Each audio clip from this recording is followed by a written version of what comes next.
இந்தியாவில் 2 தத்துவங்கள் இருக்கிறது.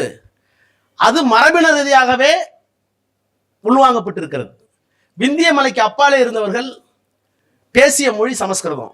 விந்திய மலைக்கு இந்த பகுதியில் இருக்கும் பேசிய மொழி திராவிட மொழிகள். திராவிட மொழிகள் என்ன?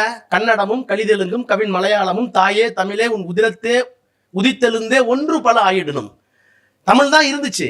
தமிழ்ல இருந்து கிளைத்து மலையாளம் தெலுங்கு எல்லாம் வந்தது. இவையெல்லாம் ஒரு குடும்பத்தினுடைய மொழிகள். விந்திய மலைக்கு அப்பாலே இருந்தவர்கள் சமஸ்கிருதத்தை அடிப்படையாக கொண்ட ஆரிய இனம். அந்த இனத்திற்கென்று இலக்கியம்லாம் இருந்துச்சு.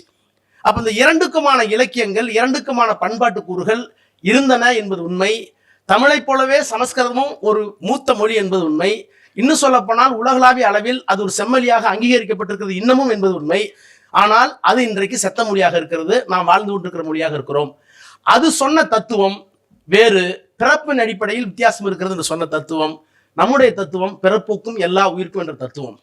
ஆக 2000 ஆண்டு காலமாக ஒரு கலாச்சார பண்பாட்டு மோதல் இருந்ததை அரசியல் படுத்தியது பெரியார், அரசியல் படித்தது அண்ணா, அவர்களுக்கு பின்னாலே திராவிட இயக்கங்கள் எல்லாம் வந்தது.